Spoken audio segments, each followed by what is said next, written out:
सद्गुरु शंकराय नमः। यो अन्तः प्रविश्य मम वाचमिमां प्रसुप्तां सञ्जीवयत्यखिलशक्तिधरस्वधाम्ना अन्यांश्च हस्तचरणश्रवणत्वगादीन् प्राणान् नमो भगवते पुरुषाय तुभ्यं। सदाशिवसमारम्भां शङ्कराचार्यमध्यमाम् अस्मदाचार्यपर्यन्तां वन्दे गुरुपरम्परां। श्रीगुरुभ्यो नमः। इंचगिरी रसाळ संप्रदायाच्या परमपवित्र गुरुपरंपरेच्या चरणी शिरसाष्टांग दंडवत व सर्व संप्रदायिक गुरुभक्तांना सप्रेम जय गुरु।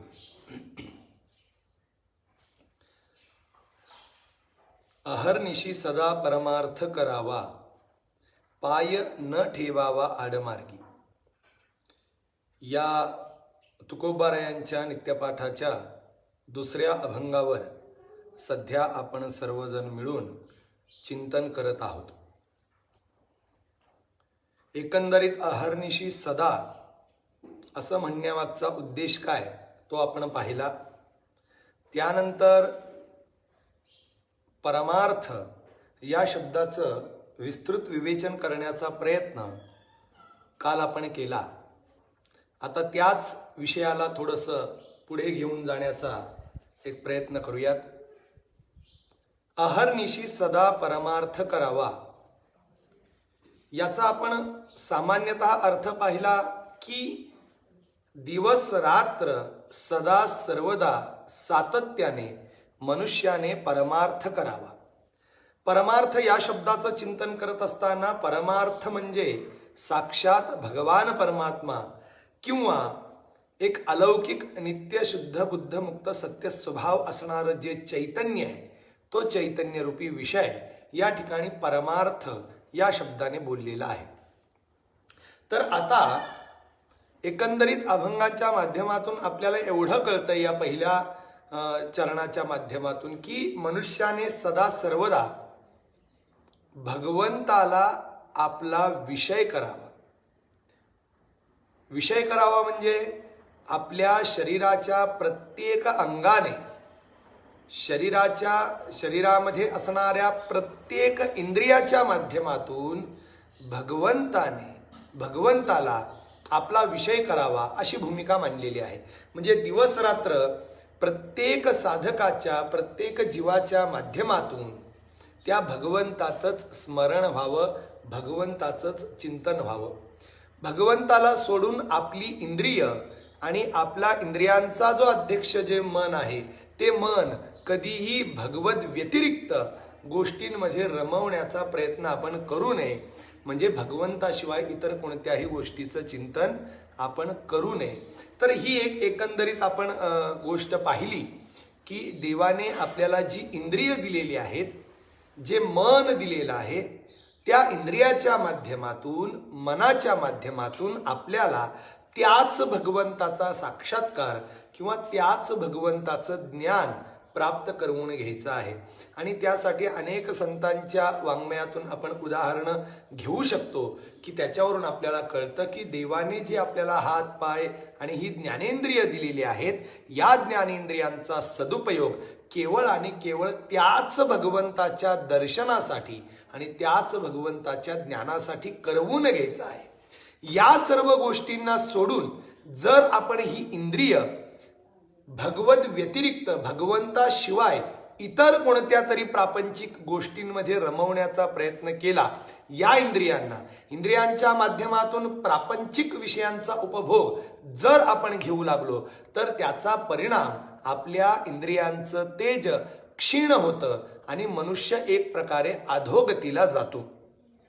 याच्यावरून अजून थोडंसं सांगायचं म्हटलं, दृष्टांतांच्या माध्यमातून सांगायचं म्हटलं तर हीच गोष्ट सांगण्यासाठी मला सूरदासांचा एक दृष्टांत तुमच्यासमोर मांडावासा वाटतो। संपूर्ण दृष्टांत न मांडता या सिद्धांताच्या प्रतिपादनासाठी जेवढा भाग अपेक्षित आहे तेवढाच भाग सांगतो। सूरदासांची भक्ती आणि त्या भक्तीची पराकाष्ठा अनुभवल्यानंतर स्वयं भगवान परमात्मा सूरदासांना प्रसन्न झाले.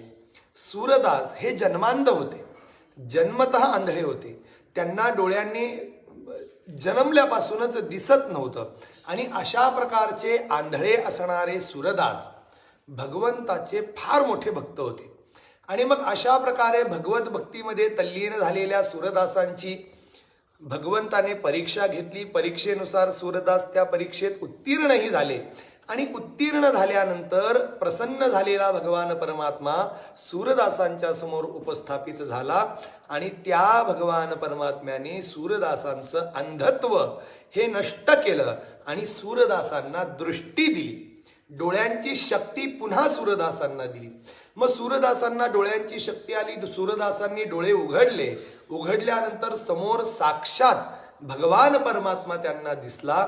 भगवंताचा साक्षात्कार झाला. डोळे भरून त्यांनी भगवंताला पाहिलं.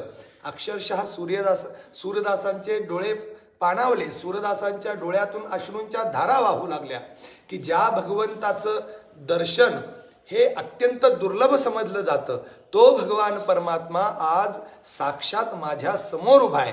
मला दर्शन देण्यासाठी आंधळ्या सूरदासाला डोळे सुद्धा त्यांनी दिलेले आहेत. आणि अशा प्रकारची सूरदासाची अवस्था संपूर्णतः सूरदास त्या भगवंताच्या स्वरूपाला पाहण्यामध्ये दंग आहेत, तल्लीन आहेत. आणि मग तल्लीन झालेल्या सूरदासाला भगवान परमात्मा म्हणतात की सूरदासा, तुझ्या भक्तीने मी प्रसन्न झालोय. सांग पाहू तुझी काय इच्छा आहे, मी नक्कीच ती इच्छा पूर्ण करेन. मग ज्यावेळेस सूरदासाला भगवान परमात्मा वर देऊ इच्छितात त्यावेळेस सूरदासाने काय वर मागावा? सूरदास म्हणाले, भगवंता तू मला डोळे दिलेस, या डोळ्यांनी मी आता तुझं एकदा रूप पाहिलेलं आहे. तुझ्या सुंदर रूपाचं मला दर्शन झालेलं आहे. तुझा साक्षात्कार मला झालेला आहे. तर आता जर तू माझ्यावर प्रसन्न असशील तर एक कर, माझी ही जी दृष्टी आहे तुझ्या कृपेने लाभलेली ती दृष्टी आता पुन्हा जाऊ देत आणि पहिल्यासारखं मला पुन्हा आंधळं कर. पहा, देवासमोर देवाच्या कृपेने अंधत्व नष्ट होऊन दृष्टी प्राप्त झालेली आहे. प्राप्त दृष्टीने भगवंताला पाहतायत, सुखही उपभोगतायत.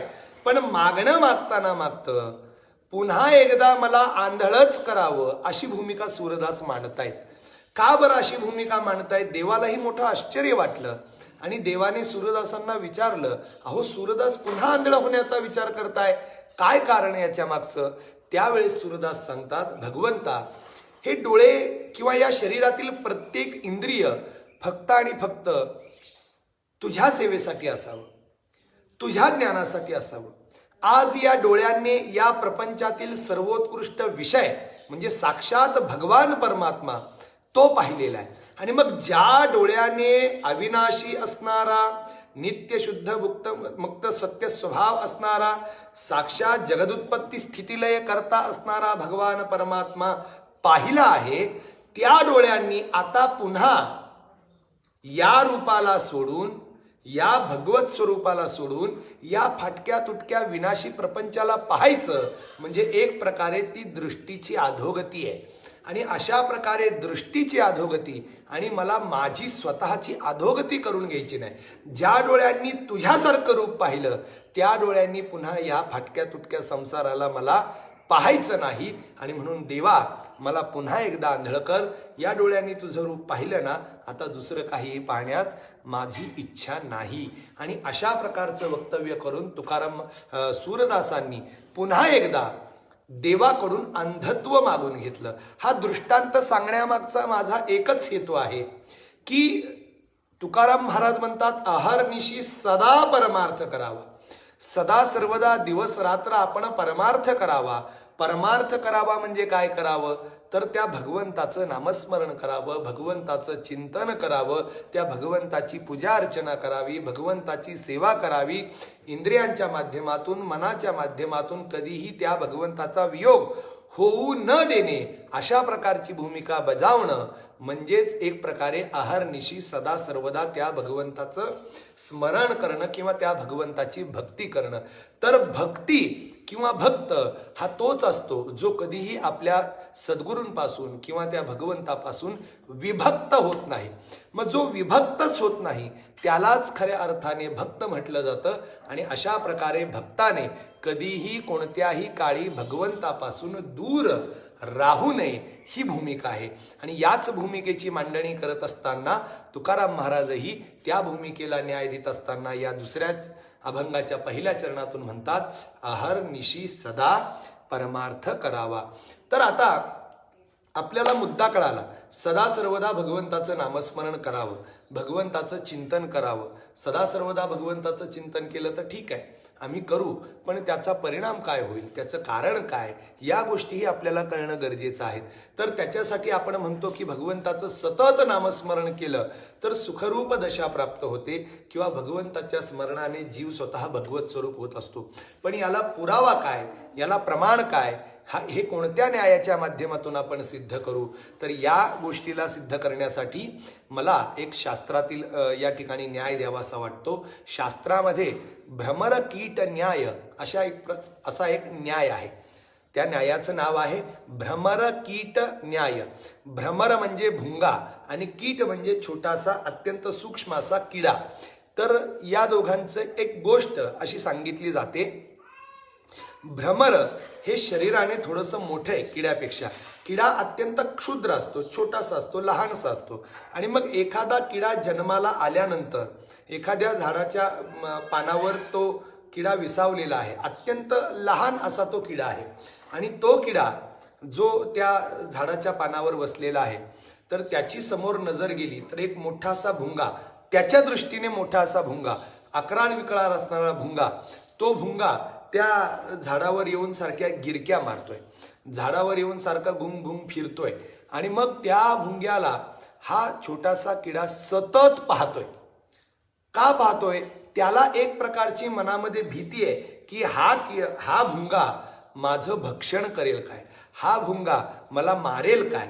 आणि मग अशा प्रकारची भीती अंतःकरणात ठेवून दिवस रात्र तो किडा त्या भुंग्याचं सदा सर्वदा स्मरण करत असतो, सदा सर्वदा त्या भुंग्याबद्दल चिंतन करत असतो.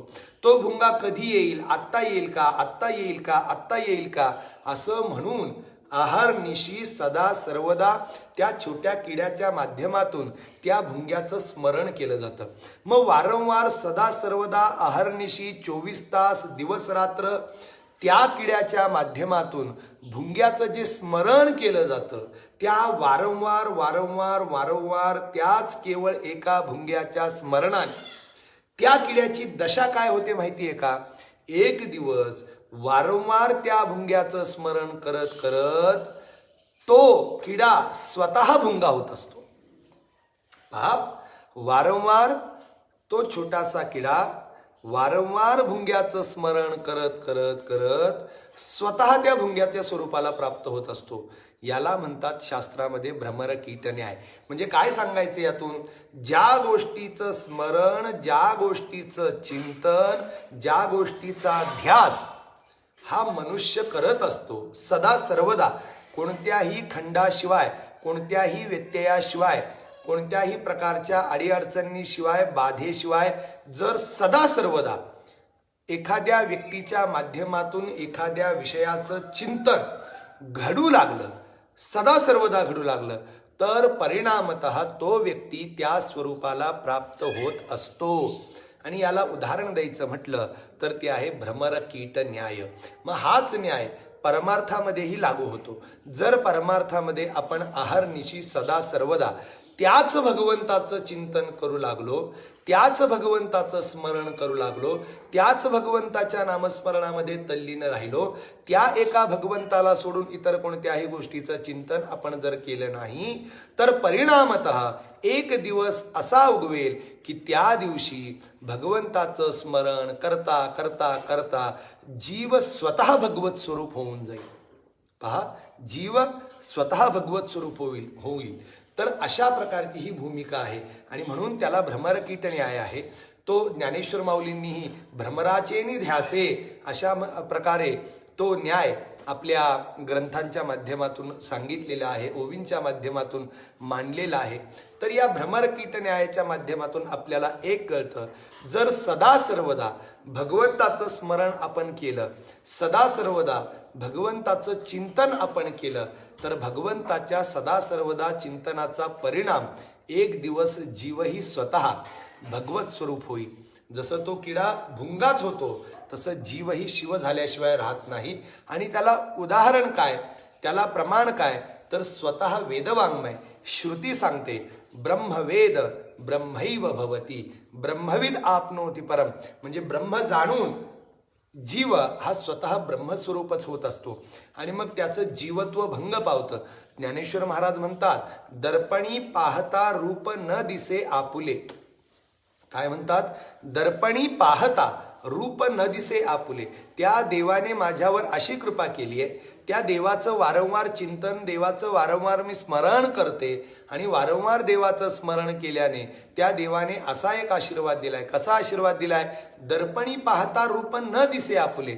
मी ज्यावेळेस आरशात पाहतो ना, त्यावेळेस आरशात मला माझं दिसत नाही चिन्ह, माझं प्रतिबिंब दिसत नाही, तर आरशात मला भगवंताचीच मूर्ती दिसते, भगवंताचंच चित्र दिसतंय, भगवंताचंच प्रतिबिंब दिसतंय.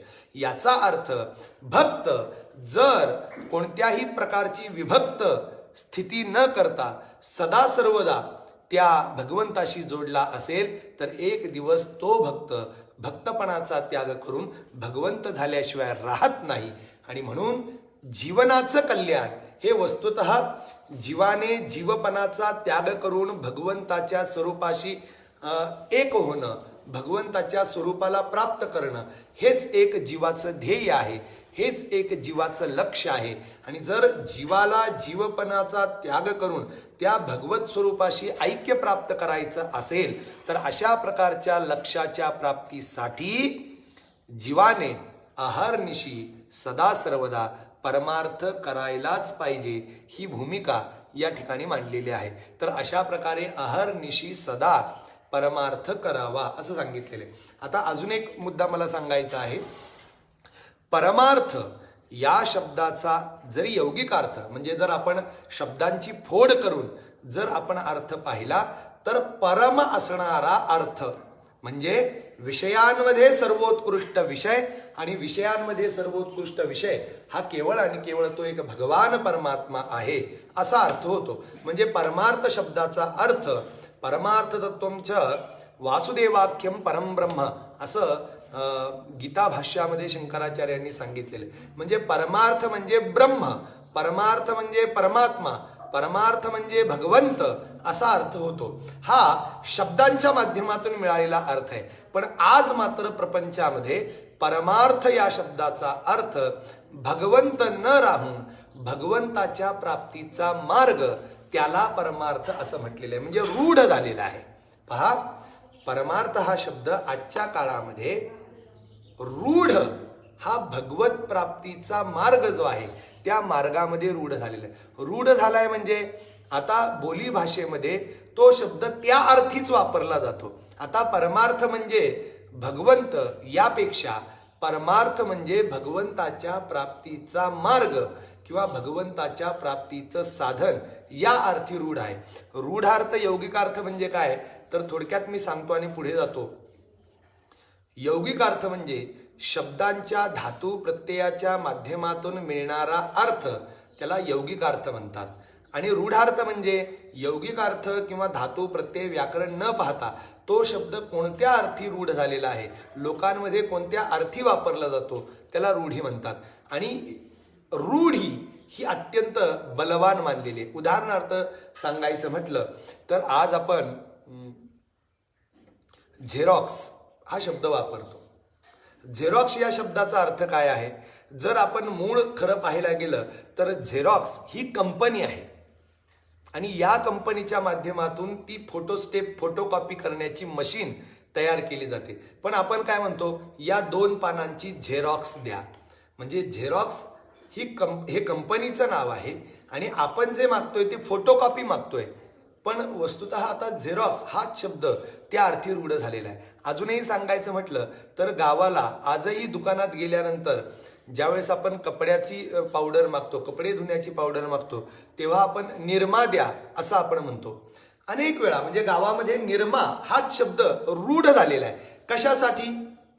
कपडे धुण्याची पावडर त्याला म्हणतात निरमा. निरमा ही कंपनी आहे. निरमा म्हणजे धुण्याची पावडर नाहीये. पण आता निरमा म्हटलं की कोणतीही, मग कोणता निरमा पाहिजे असाही प्रश्न दुकानदाराकडून विचारला जातो की कोणता निरमा पाहिजे, एरियल पाहिजे, सर्फ एक्सेल पाहिजे. तर वस्तुतः हे जरी हास्यास्पद असलं तरी तो शब्द त्या अर्थी रूढ झालेला आहे. दात घासायचं जे दंतमंजन आहे किंवा दात घासायची टूथपेस्ट जी आहे तिला आता कोलगेट द्या अशाच प्रकारचा व्यवहार प्रपंचामध्ये केला जातो. तर ही लौकिक उदाहरणं आहेत. याच्यावरून आपल्याला कळतं की कोलगेट ही कंपनी आहे, निरमा ही कंपनी आहे, झेरॉक्स ही कंपनी आहे आणि त्यांच्या माध्यमातून ते प्रोडक्ट्स तयार होत असतात. पण ते एवढं त्यांचं एकमेकांशी संबंध जोडला गेलाय की आता ते प्रोडक्ट त्या कंपनीच्या नावानेच ओळखलं जातं. किंवा तैलम, संस्कृतमध्ये तैलम हा शब्द आहे. तैलम म्हणजे तेल. तैलम या शब्दाचा अर्थ काय होतो? तेल या शब्दाचा अर्थ काय होतो? तिळापासून जे मिळतं त्याला तेल असं म्हणतात. तिला जायते तैलम, तिळापासून जे मिळतं त्याला तैल, त्याला तेल म्हणतात. तिळापासून मिळणाऱ्यालाच तेल म्हणायचं बरं का. पण आज आपण खोबरेल तेल द्या, शेंगदाणा तेल द्या, तिळाचं तेल द्या, सूर्यफुलाचं तेल द्या, असं तेल हा शब्द सगळ्या ठिकाणी वापरतो. म्हणजे थोडक्यात ही रूढी आहे. पंकज, आता पंकज हे नाव आहे. पंकज शब्दाचा जर अर्थ आपण काढला तर काय होतो? पंके जातम. पंक म्हणजे चिखल आणि त्या चिखलामध्ये ज म्हणजे जन्माला जे येतं त्याला पंकज असं म्हणतात. तर पंकज शब्दाचा अर्थ काय होतो? पंक म्हणजे चिखल आणि ज हा शब्द जन्म सूचित करतो. म्हणजे चिखलामध्ये जे जन्माला येतं त्याला पंकज असं म्हणायचं.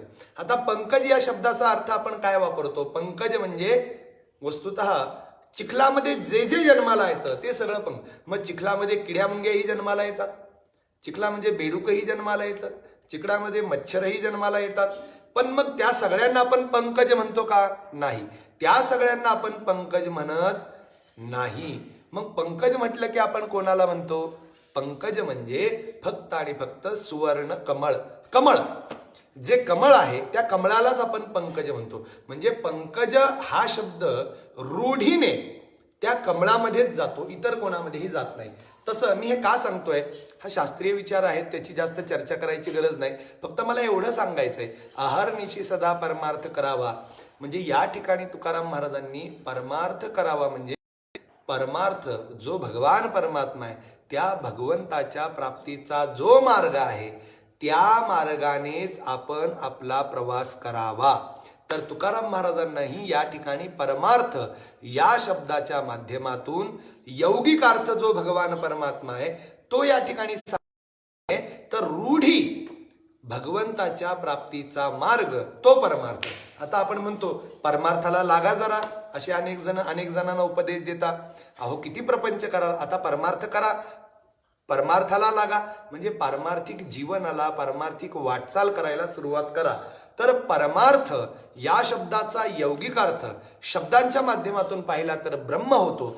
पण आज या प्रपंचामध्ये, व्यवहारामध्ये परमार्थ या शब्दाचा अर्थ भगवंताच्या प्राप्तीचा मार्ग असा झालेला आहे.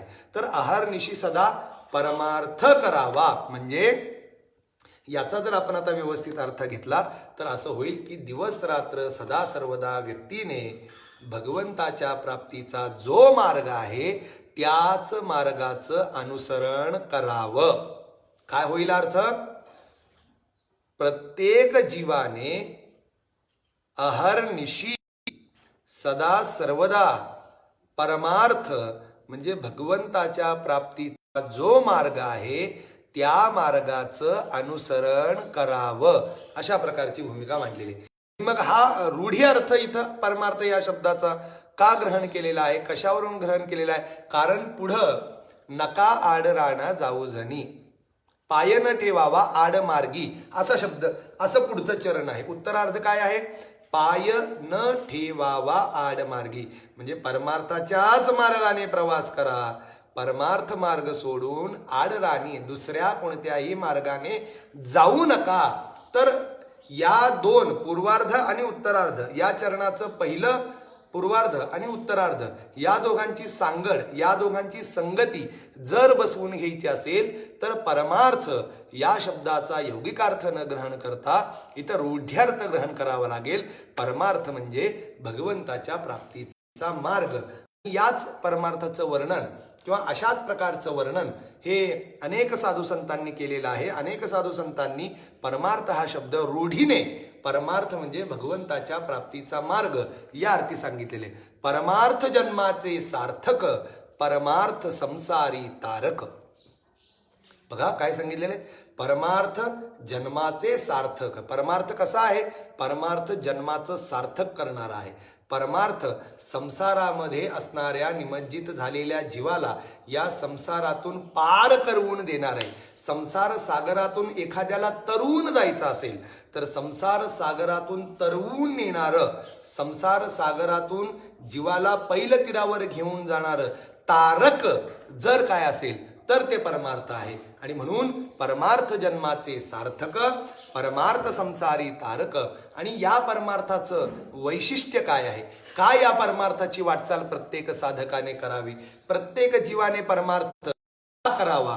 तर याचं वर्णन करत असताना रामदास स्वामी हे एका ठिकाणी म्हणतात, अपूर्वता या परमार्थाची नाही वार्ता जन्म मृत्यूची. अपूर्वता या परमार्थाची. अहो परमार्थाचं श्रेष्ठत्व काय सांगावं, पारमार्थिक जीवनाचं श्रेष्ठत्व, पारमार्थिक वाटचाल ही किती सदुपयोगी आहे, पारमार्थिक वाटचाल करून काय मिळतं याचं वर्णन करत असताना रामदास स्वामी सांगतात, अहो अपूर्वता या परमार्थाची नाही वार्ता जन्म मृत्यूची. म्हणजे जो परमार्थाला लागतो, जो अहर्निशी सदा सर्वदा परमार्थ करतो, परमार्थ करणारा तो साधक पुन्हा त्याच्या जीवनामध्ये नाही वार्ता जन्म मृत्यूची. म्हणजे जन्म मृत्यू रूपी संसार चक्रामध्ये परमार्थाचं जीवन, परमार्थाची साधक पुन्हा या जन्म मृत्यूच्या संसार चक्रामध्ये अडकत नाही, म्हणजे तो मुक्त होतो. तर मुक्त होण्यासाठी जीवाने काय करावं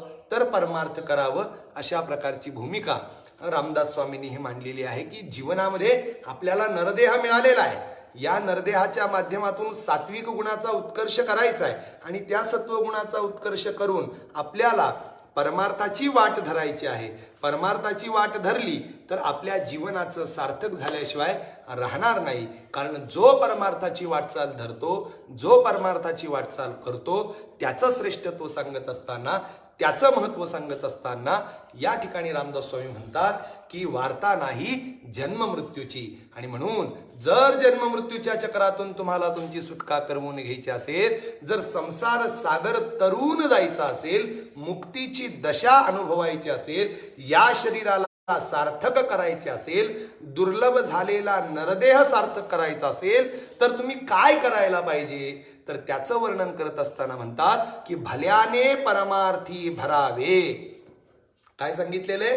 भल्याने परमार्थी भरावे, शरीर सार्थक करावे.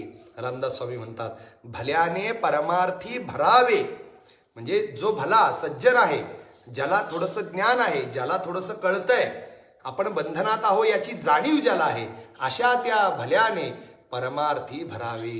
त्याने पारमार्थिक जीवनाची वाटचाल सुरू करावी, परमार्थ करावा. आणि मग अशा प्रकारचा भल्याने परमार्थी भरावे आणि काय करावे? शरीर सार्थक करावे, या शरीराला सार्थक करावं. तर अशा प्रकारे जीवनामध्ये वाटचाल करत असताना प्रापंचिक विषयाचा त्याग करून या पारमार्थिक विषयाच्या प्राप्तीसाठी, त्या विषयाच्या प्राप्तीसाठी साधू संतांच्या वेदवाङ्मयाच्या आचार्यांच्या अनुभवसिद्ध वाणीतून, लेखनीतून जो मार्ग निर्माण झालेला आहे तो हा पारमार्थाचा मार्ग, आणि त्या मार्गाने वाटचाल आपल्या सर्वांना करायची आहे. तर अशा प्रकारे अहर्निशी सदा परमार्थ करावा याविषयीचं आपलं चिंतन झालं.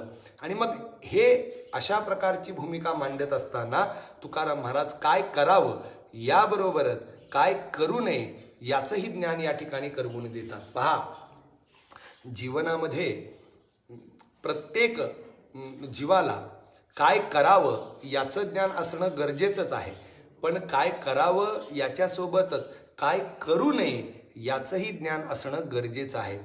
जे करायचंय तेही करतोय आणि जे नाही करायचं तेही करतोय, तर त्या जीवाची दशा ही बद्धावस्थेतच राहणार आहे, तो कधीही मुक्त होऊ शकत नाही. उदाहरणार्थ, एखाद्या व्यक्तीला सर्दी ताप खोकला झालेला आहे आणि मग तो डॉक्टरकडे गेला. मग डॉक्टरनी त्याचा सर्दी ताप खोकला पाहून त्याला औषधं दिलेले आहेत. त्या औषधाचं सेवन कसं करायचं हे सांगितलं, म्हणजे काय करायचं ते सांगितलं. आणि मग 4 दिवस झाले, 4 दिवसानंतरही त्याचा सर्दी खोकला ताप काही कमी होत नाही.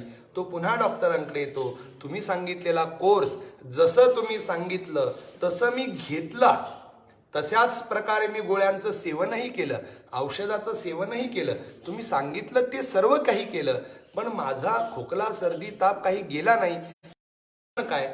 मग त्याचं कारण डॉक्टरलाही कळत नाही काय त्याचं कारण आहे. तर मग विचार केला की मग तुम्ही काय काय करत होता. मग त्याची जी लिस्ट वाचली, मग त्याच्यामध्ये तो थंड पाण्याने आंघोळ करायचा, अत्यंत थंड असणारं पाणी प्यायचा, जे जे सर्दी खोकला ताप वाढवणारं आहेत ते सर्व काही करायचं. मग डॉक्टरांना सांगावं लागलं काय करायचंय याच्याबरोबर काय करायचं नाही याचीही जाणीव पाहिजे होती. थंड पाणी प्यायचं नाही, थंड पाण्याने आंघोळ करायची नाही, किंवा दही ताक वगैरेचं सेवन करायचं नाही, आंबट वस्तू खायच्या नाहीत, तेलकट खायचं नाही. म्हणजे हे न करण्याच्या गोष्टीही त्या पेशंट गरजेच्या होत्या. म्हणून डॉक्टरांनी काय करावं त्याचबरोबर काय करू नये हेही सांगणं गरजेचं असतं, तरच त्या रोगातून मुक्त होऊ शकतो. मग आपल्याला तर भवरोग झालेला आहे, आणि मग भवरोग झाल्यानंतर जसं तुकाराम महाराज म्हणतात, ब्रह्मरस घेई काढा तेने पीडा वारेल, पथ्य नाम विठोबाचे आणिक वाचे न सेवी. बघा, पथ्य देत असताना कशा प्रकारे पथ्य दिलेलं आहे की बाबा ब्रह्मरस घेई काढा तेने पीडा वारेल. संसार पीडा ज्याने तुम्ही त्रस्त आहात त्याच्यातून तुम्हाला मुक्त व्हायचं असेल तर मी तुम्हाला औषध देतो. कोणतं? ब्रह्मरसाचं औषध देतोय. मग ब्रह्मरस घेई तेने पीडा वारेल. आणि मग या काढ्याचं सेवन केल्यानंतर काही पथ्यही पाळायचे. काय? पथ्य नाम विठोबाचे, त्या भगवंताचं नामस्मरण करायचे सदा सर्वदा. वाचे न सेवी, काय करायचं नाही हे सुद्धा सांगितले की त्या भगवंताच्या नावाला सोडून इतर कोणत्याही गोष्टीचं स्मरण, इतर कोणत्याही गोष्टीचं चिंतन करायचं नाही. म्हणजे काय करावं हेही सांगितलं, काय करू नये तेही सांगितलं. या दोन्ही गोष्टी करणे गरजेच्या असतात. आणि म्हणून तुकाराम महाराजांची ही खासियत आहे की केवळ काय करावं याचा उपदेश देत नाहीत, त्याचबरोबर काय करू नये याचंही ज्ञान ते आपल्याला घडवून देत आहेत. पथ्य नाम विठोबाचे हे घ्या, आणिक वाचे न सेवी, हे करू नका. हे करा, हे करू नका. तसं आज या अभंगामध्येही अहर्निशी सदा परमार्थ करावा. काय सांगितलं? अहर्निशी सदा सर्वदा परमार्थ करा, परमार्थाची वाटचाल करा, पारमार्थिक जीवन जगा. पण हे जीवन जगत असताना, परमार्थाची वाटचाल करत असताना पाय न ठेवावा आडमार्गी. परमार्थाचा मार्ग आहे, त्याच मार्गाने वाटचाल करा. त्या परमार्थाच्या मार्गाला सोडून पाय न ठेवावा आडमार्गी. आडमार्गी पाय ठेवू नका. आडमार्ग म्हणजे काय? सुंदर निरूपण करतात महाराज. आडमार्ग म्हणजे तुमच्या आणि तुमच्या लक्ष्याच्या, म्हणजे तुमच्या आणि भगवंताच्या मध्ये जे प्रतिबंध म्हणून तयार होतं, तुमच्या आणि भगवंताच्या मध्ये जे तयार होतं की जेणेकरून तुम्ही त्या भगवंतापर्यंत पोहोचू शकत नाही, जेणेकरून त्या भगवंताचं दर्शन तुम्हाला घडू शकत नाही, तर असा जो मार्ग जो पासून दूर करतो, भगवंताच्या आणि तुमच्यामध्ये आड येतो, मध्ये येतो, अशा त्या मार्गाला आडमार्ग असं म्हटलेलं आहे. तर आडमार्ग म्हणजे की ज्या मार्गाच्या माध्यमातून तुम्ही भगवंतापासून दुरावता, तुमच्या स्वरूपापासून दुरावता, तुमच्या ध्येयापासून तुम्ही दुरावता, त्या भगवंतापासून दूर करणाऱ्या, दुराव निर्माण करणाऱ्या, स्वरूपापासून लांब नेणाऱ्या मार्गाला तुकाराम महाराज या ठिकाणी आडमार्ग म्हणतात. आणि अशा प्रकारचं तुमच्या उन्नतीच्या आड येणारा, तुमच्या पारमार्थिक वाटचालीच्या आड येणारा जो हा मार्ग आहे, त्या आडमार्गाने जाण्याचा प्रयत्न करू नका. अशा प्रकारचे एक चिंतन या अभंगांच्या माध्यमातून तुकाराम महाराज आपल्याला देतात की बाबा पाय न ठेवावा आडमार्गी. तर आडमार्ग म्हणजे वस्तुतः परमार्थाची वाटचाल करत असताना अनेक प्रकारच्या अडीअडचणी जीवनामध्ये निर्माण होतात, अनेक प्रकारचे प्रसंग जीवनामध्ये निर्माण होतात. सहज परमार्थ हा घडूच शकत नाही. परमार्थ नव्हे लेकुराच्या गोष्टी असा शब्द एका ठिकाणी मांडलेला आहे. परमार्थ म्हणजे लेकुराच्या गोष्टी नाहीत. एक ज्ञानी आणि अत्यंत दुबळ्या माणसांचं काम परमार्थ नाही. परमार्थासाठी तेवढी बलिष्ठता असणं गरजेचं आहे, बलवान असणं गरजेचं आहे. तुमचं मन, तुमची बुद्धी, तुमचं अंतःकरण तेवढं पवित्र आणि संयमी असणं गरजेचं आहे की कोणत्याही प्रसंगामध्ये परमार्थिक वाटचालापासून तुमचं डळमळीतपणा निर्माण होऊन तो मार्ग सोडण्याची वृत्ती अंतःकरणात निर्माण नाही व्हायला पाहिजे. तर अशा प्रकारे परमार्थाची वाटचाल करत असताना अत्यंत धीर असणं गरजेचं आहे. त्या भगवंताचं दर्शन घेण्याचं काम किंवा दर्शन घेण्याची पात्रता सगळ्यांमध्ये निर्माण होत नाही. त्याच्यामध्ये तेवढी श्रेष्ठता पाहिजे. उपनिषदांमध्ये वर्णन करत असताना असं म्हणतात, परांची खानी व्यतृणत स्वयंभू तस्मात् परांग पश्यति अंतरात्मन कश्चित धीर. हा शब्द काय वापरलेला आहे? कश्चित धीर. कोणी एक धीर. परांची खानी म्हणजे भगवंताने एक मोठी लीला केलेली, ही त्याची किमया आहे किंवा तो एक प्रकारे आपल्याला खेळवतोय. कशा प्रकारे खेळवतोय? त्याने या प्रपंचाची सृष्टी केल्यानंतर, आपली सृष्टी केल्यानंतर तो स्वतः आपल्यामध्ये जाऊन बसलेला आहे. या देहामध्ये तो वास्तव्य करतोय आणि देहामध्ये वास्तव्य करणारा भगवंत, त्याला पाहण्यासाठी आपण मात्र आयुष्यभर सगळीकडे भ्रमण करतोय. इथं देव आहे का, तिथं देव आहे का, इथं देव आहे का. आणि म्हणून आपल्या मराठीमध्ये भावगीत आहे, कुठे शोधिसी रामेश्वर आणि कुठे शोधिसी काशी, हृदयात भगवंत राहिला. कुठे राहिला भगवंत? हृदयामध्ये भगवंताचं स्थान आहे, हृदयामध्ये भगवंताचं निवासस्थान आहे, भगवंताचं उपलब्धी स्थान आहे. म्हणजे भगवान परमात्मा सगळीकडे आहे, पण सर्व ठिकाणी असणाऱ्या भगवान परमात्म्याचं उपलब्धी स्थान जर कोणतं असेल तर ते हृदय आहे, असं उपनिषदांचं म्हणणं आहे. म्हणजे तो हृदयामध्ये आहे. मग आता त्याला पाहायचं आहे, पण त्याला आपण पाहू शकत नाही. का? कारण पाहण्याचं काम डोळ्यांच्या माध्यमातून होतं आणि हे डोळे बहिर्मुखी आहेत. डोळे कसे आहेत? बहिर्मुखी आहेत. ते बाहेरचं पाहतात. कान आहेत, बाहेरचं ऐकतात. म्हणजे प्रत्येक इंद्रिय हे ज्ञान प्राप्त करवून देण्यास समर्थ आहे. तो भगवंतही आपल्यामध्येच आहे, पण आतमध्ये असणारा भगवान परमात्मा पाहण्याची सद्बुद्धी या इंद्रियांना येत नाही. तर त्याचं कारण म्हणजे ती देवाची खासियत आहे, ती देवाची लीला आहे. त्या देवाने सगळ्या इंद्रियांची तोंड बाहेर केल्यात. पहा, देवाने इंद्रियांची तोंड बाहेर केलेली आहेत आणि तो स्वतः आत जाऊन बसलेला आहे. आणि म्हणून इंद्रिय बाहेर तोंड असल्यामुळे बाहेरच पाहतात. बाहेर तो कुठे दिसतोय का, बाहेर शोधण्याचा प्रयत्न करतात आणि आतमध्ये असलेल्या त्या भगवंतापर्यंत त्यांची नजर जात नाही. मग अशी स्थिती जी आहे, मग अशा वेळेस कश्चित धीर. कोणी एक धीर, कोणी एक संयमी, कोणी एक अत्यंत धैर्यशाली व्यक्ती असा एखादा येतो, तो बहिर्मुख असणाऱ्या, बाहेर तोंड करून असणाऱ्या इंद्रियांना ओढून त्यांना अंतर्मुख करतो आणि अंतर्मुख करून अंतःकरणामध्ये असणाऱ्या भगवंताचं दर्शन घेतो. म्हणजे भगवंताचं दर्शन घेण्यासाठी इंद्रिय जी बहिर्मुख आहेत त्या इंद्रियांना अंतर्मुख करणं गरजेचं आहे. आणि अशा प्रकारची अंतर्मुखता निर्माण करायची असेल तर अहर्निशी सदा परमार्थ करावा लागेल.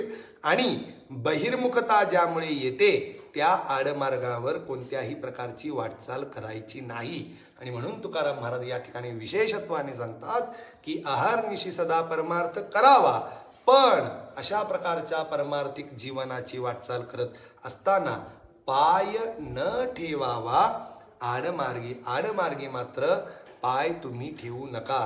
कारण जर आडमार्गाला आपण लागलो तर त्याचा परिणाम पुन्हा एकदा आपल्या जीवनाची आपण अधोगती करवून घेतली.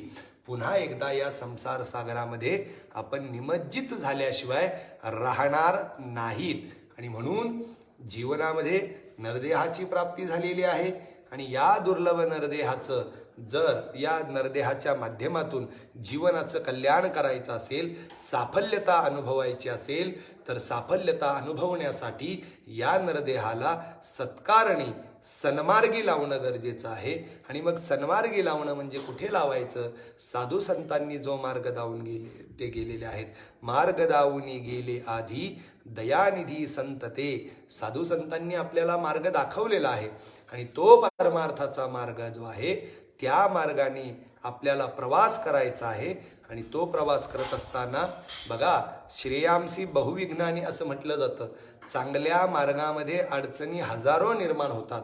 चांगल्या मार्गापासून वेगळं जाण्यासाठी अनेक प्रसंग, अनेक घटना, अनेक संदर्भ निर्माण येत असतात. कारण असं एक शास्त्रामध्ये वाक्य आहे की चांगल्या कामात अडथळे भरपूर.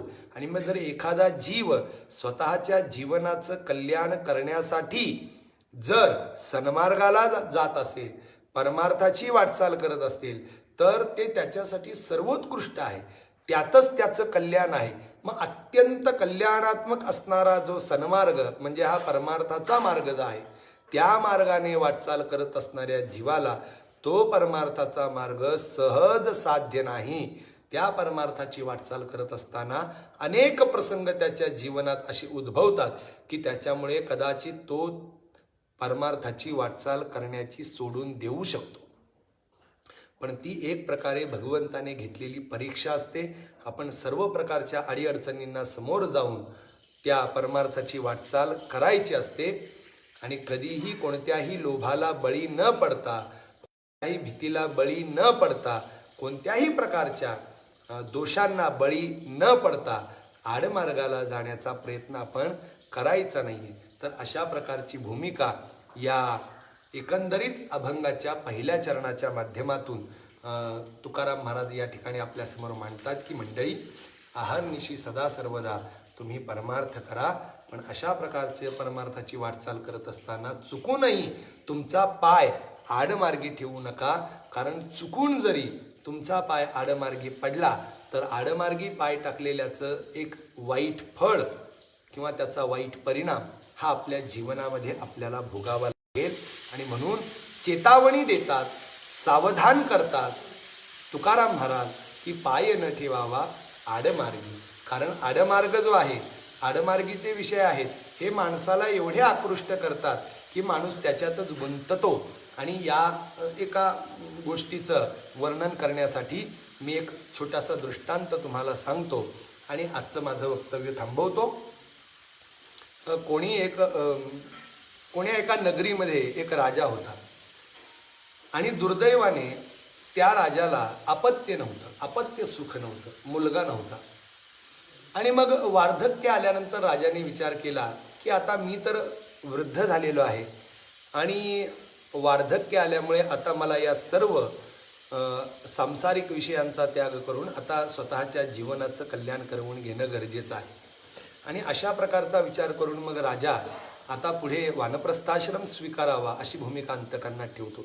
पण या राज्याचं काय करायचं? मला तर पुत्र नाही की त्याला युवराज करू शकतो. मग राजाने एक युक्ती चालवली. तो म्हटला की या माझ्या राज्यामध्ये जो व्यक्ती योग्य आहे, राजा हे पद भोगण्यासाठी समर्थ आहे, निभावण्यासाठी समर्थ आहे, अशा एका राज्यातील व्यक्तीची नेमणूक मी माझ्या या राज्याचा राजा म्हणून करणार आहे. तर राजाने एक दिवस दिला की या दिवशी मी माझ्या राज्याचा राजा म्हणून माझ्या प्रजेतूनच एकाची निवड करणार आहे. प्रजा सर्व आनंदित झाली. प्रत्येकाने सर्व प्रकारे स्वतःला सिद्ध करण्याची तयारी सुरू केली. आणि मग एक दिवसा अगोदर राजाचं पुन्हा एक फरमान आलं की उद्या मी माझ्या महालाच्या आतमध्ये एक मोठं सभागृह आहे आणि त्या सभागृहामध्ये मी राजसिंहासन मांडलेलं आहे. तर जो व्यक्ती सूर्यास्ताच्या अगोदर त्या सिंहासनापर्यंत पोहोचेल आणि त्या सिंहासनावर बसेल, त्याच व्यक्तीला मी या समग्र राज्याचं राजा करणार आहे. लोकांनी ऐकलं, लोकांना मोठं आश्चर्य वाटलं, यात काय अवघड आहे? राजाच्या राजमहालामध्ये प्रवेश करून जो राजाचा दरबार भरतो, त्या दरबाराच्या ठिकाणी जे राजाचं सिंहासन आहे तिथे जाऊन बसायचंय. आपण असं बसू, ही काय आड झाली आणि किती सोपं आहे. म्हणून सर्वजण खुश संतुष्ट झाले आणि मग सगळेजण झोपे गेले की सकाळी सकाळी उठणार आणि उठून सगळ्यात पहिलं जाऊन मी त्या राजसिंहासनावर बसणार. प्रत्येकाने विचार केला. मग दुसऱ्या दिवशी भल्या पाटे प्रत्येकाने स्नानादी कर्म संपवून त्या राजदरबाराकडे प्रस्थान केलं. प्रस्थान केल्यानंतर तो राजाचं घर आहे. ते काय आपल्यासारखं 1000 स्क्वेअर फीट 2000 स्क्वेअर फीटचं नाहीये. एकरांमध्ये पसरलेला राजाचा वाडा होता. तो खूप मोठा, अवाढव्य, प्रचंड मोठा असा तो वाडा होता. राजाचा महाल होता. आणि मग त्या महालामध्ये प्रवेश केल्यानंतर गेटवर तुडुंब गर्दी होती. मग एक वेळ झाल्यानंतर, सूर्योदय झाल्यानंतर त्या राजाच्या महालाची दरवाजे, जे काही गेट होतं ते उघडण्यात आलं. उघडल्यानंतर सर्व लोक पळत सुटली. आणि मग पळत असताना राजाच्या महालाच्या अगोदर 1 किलोमीटरभर एक मोठं मैदान आहे आणि त्या मैदानावर वेगवेगळ्या प्रकारची दुकानं लागलेली आहेत. वेगवेगळ्या प्रकारची दुकानं, की ज्या दुकानांमध्ये पंचपक्वान्नांची जिन्नसं मिळत आहेत खाण्यासाठी, त्या दुकानांमध्ये कपडे लत्ता मिळत आहेत, त्या दुकानांमध्ये सोन्या नाण्याचं चांदीची वस्तू मिळत आहेत. त्या म्हणजे प्रपंचामध्ये जेवढ्या सुंदर महागड्या वस्तू आहेत, सुंदर सुंदर खाण्याचे पदार्थ आहेत, ते सर्व पदार्थ त्या 1 किलोमीटरच्या अंतरामध्ये पसरलेले होते. दुकानं सगळीकडे लागली होती. मग काही लोकांनी विचार केला की बाबांनो, सकाळ झालेली आहे आणि आता सकाळची न्याहारीची वेळ झालेली आहे, तर बघावं. दुकानात गेल्यानंतर कळालं की या दुकानामधले सगळे पदार्थ हे त्या दिवशी पूर्णतः मोफत आहेत.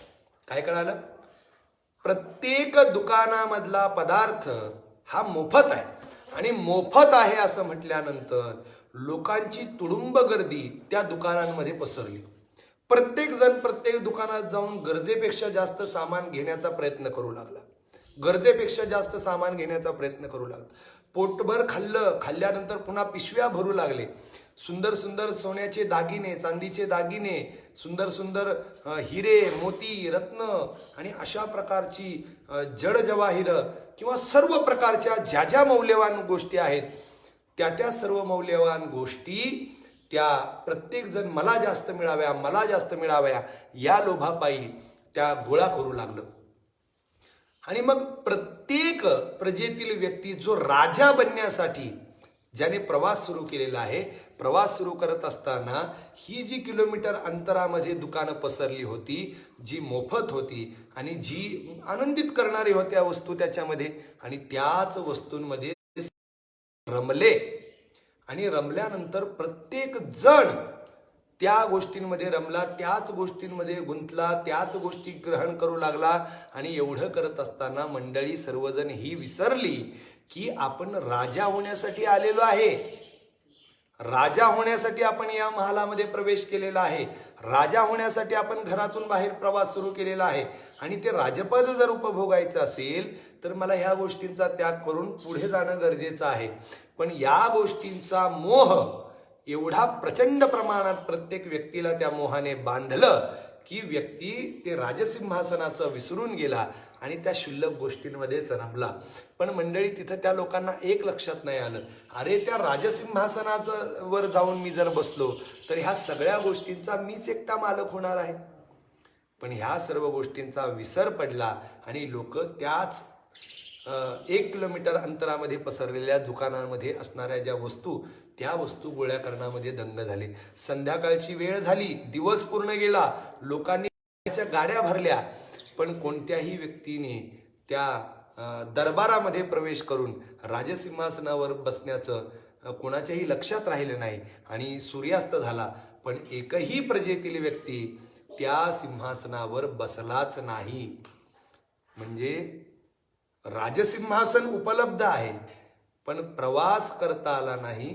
कारण प्रवास करत असताना मध्ये एवढ्या अशा काही वस्तू निर्माण झाल्या, अशी काही दुकानं लागली की त्या दुकानांच्या उपभोगांमध्ये, दुकानांमधील वस्तूंच्या उपभोगांमध्ये आपण एवढे अडकलो की प्रजेतला एकही व्यक्ती तिथपर्यंत पोहोचला नाही.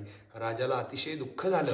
अरे, राजसिंहासन मी तुम्हाला देऊ इच्छितो आणि तुम्ही ह्या क्षुल्लक गोष्टींमध्ये दुःखित झाला. आणि त्याचा परिणाम राग येऊन राजाने त्या 1 किलोमीटरमध्ये अंतरामध्ये असणारे आणि धनसंपत्ती गोळा करणारी सगळी जी मंडळी होती त्या सर्व मंडळींना एकत्रित केलं, त्यांच्याकडून सगळं धन हिरावून घेतलं आणि वर प्रत्येकाला 100 फटके सुद्धा मारले. बघा काय परिस्थिती झाली. राजा होण्याच्या आकांक्षाने घरातून बाहेर पडले, प्रवासही सुरू केला. योग्य प्रवास होता, अक्षरशः राजाच्या महालापर्यंतचा प्रवास हा योग्यरित्या चालला होता.